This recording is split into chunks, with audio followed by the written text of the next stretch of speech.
One day, developers will have to go back to taking accountability when their products fail, but that day isn't today. And so, instead of admitting Highguard just didn't resonate with players and it wasn't good, the Wildlight Entertainment CEO is saying toxicity is the reason why this game has faced so many problems, and that maybe skipping the Game Awards would have improved the reception as their player counts are crashing.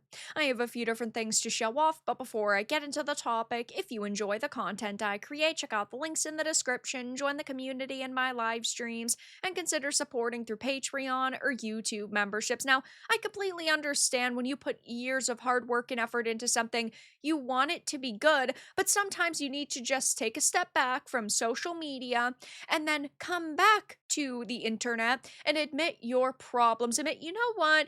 We initially thought this was going to work, that people were going to like this, but it didn't resonate with people, and that's perfectly fine. We'll try again, or hey, we're going to keep this game alive for a while and try to update it. At least come out swinging with respect, but instead, they come out swinging with hate and malice, and toxicity is challenging, they say, even though they are the ones who put themselves into this position. Yes, I get that when you show off your game at an event like the Game Awards, millions and millions of people are laying their eyes on it. But first of all, you still paid for a spot. Even though you didn't pay for the main spot, you still paid probably $1 million for that trailer to be highlighted.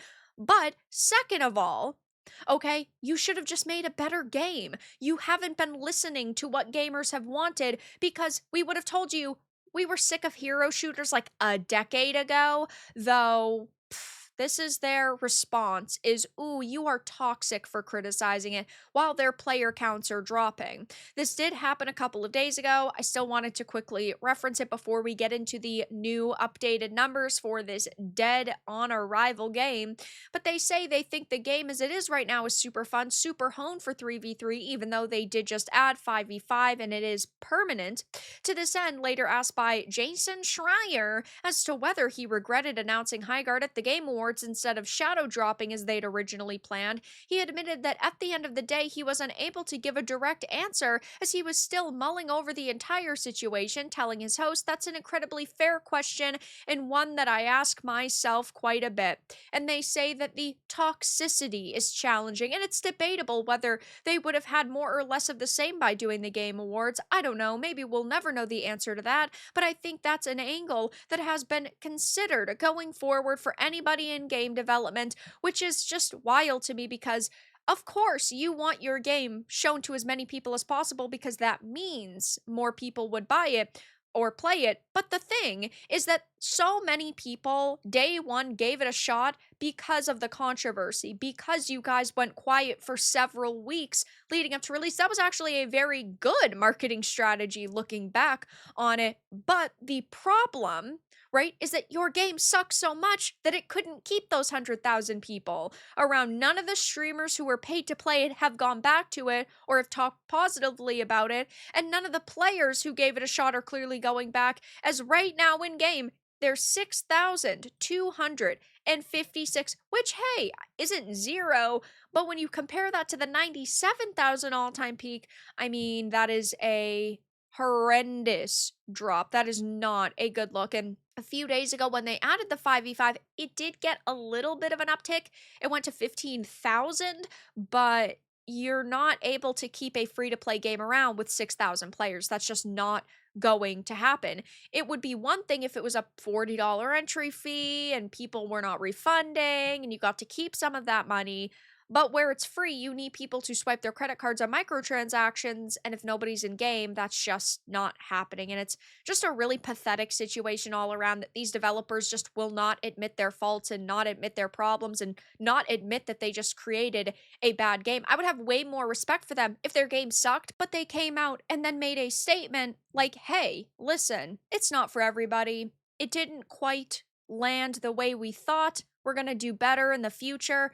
At least show a little bit of respect for people, but that isn't the case. And well, clearly people just didn't like this game. It's not because of toxicity or hatred. The reason why companies put out teasers and trailers is for people to judge them. Yes, they want you to judge them and respond positively to them, but you also have to accept the fact that when you're selling a product, there are going to be people who do not like it. The Steam scores have gone up a little bit actually over the past couple of days. I think simply because there are less people playing it and the people who are still around are enjoying it in some way, shape, or form. So they're leaving the positives, but it's at a mixed on Steam.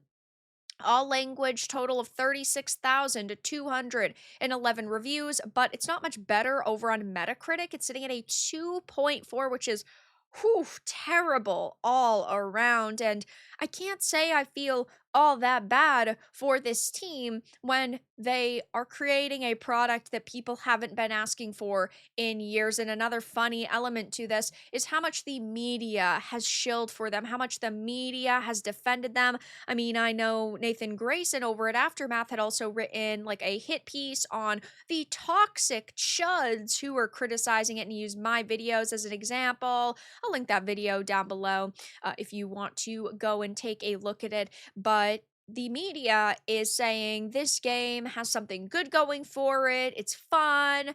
If you think it looks cool, don't let the haters tear you down and don't let the haters dissuade you. And it's just really sad that it's gotten to this point with this game. Some screenshots have been circulating about the game. Jay Viper had said Highguard is so unpopular that there are currently 0 people watching it on Twitch. And no, it's not a bug. Other games show viewers. She's dead, Jim, and no one cares. It's also number 525 bestseller on Steam on the 5th page of the bestsellers on the PlayStation Store. So definitely not a good look. And, well, obviously there are going to be times where that number goes up. There are going to be times where it does stay extremely low, but it still is really pathetic when they did have 97,000 people who said to themselves, I'm at least going to give this a chance. I know I was one of those people. I did play it on release day. I tried to give it a chance and it was terrible. My first game in, the title crashed. It gave me a penalty. I had gotten 2 out of the 3 penalties, so I was almost locked out of playing throughout my gaming session. But to top that off, the gameplay itself is just really bad. The maps are really bad. The game mode, in my opinion, wasn't great. The characters were all mediocre. It just wasn't that fun. And hey, it's perfectly fine if you like Highguard. If you're one of the people who actually are enjoying it, that's cool. But I think that this screenshot speaks for itself. Black Ops 3 has more players than Highguard. We are talking about a game that came out well over a decade ago.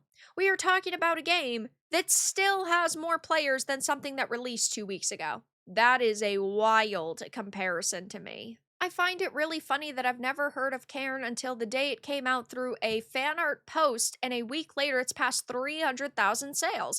Meanwhile, Highguard had the final spotlight at the Game Awards and couldn't even break 1/3 of that on launch day, struggles to keep a 4K daily average, and it's been around for twice the time and is free. You can really tell one game made with passion and the other made to satisfy a board of execs, and it is so freaking true. So I'll be keeping my eye on Highguard, probably talking about it again. Maybe some of the developers will freak out over the backlash that they're facing, but this game is not going very well. The CEO is coping, saying toxicity is surrounding this game and the toxicity is challenging to deal with, but overall, it just isn't a good game. And, well, if you had tried a little bit harder, maybe you'd have at least 10,000 people in your experience still. But that's all that I really had to discuss in this video. Let everyone know your thoughts in the comments below. If you found this important and informative, make sure to give it a like, share it, and subscribe to the channel. And if you didn't, give it a dislike. I appreciate your support either way, but I'll talk to you all again in the next video really soon.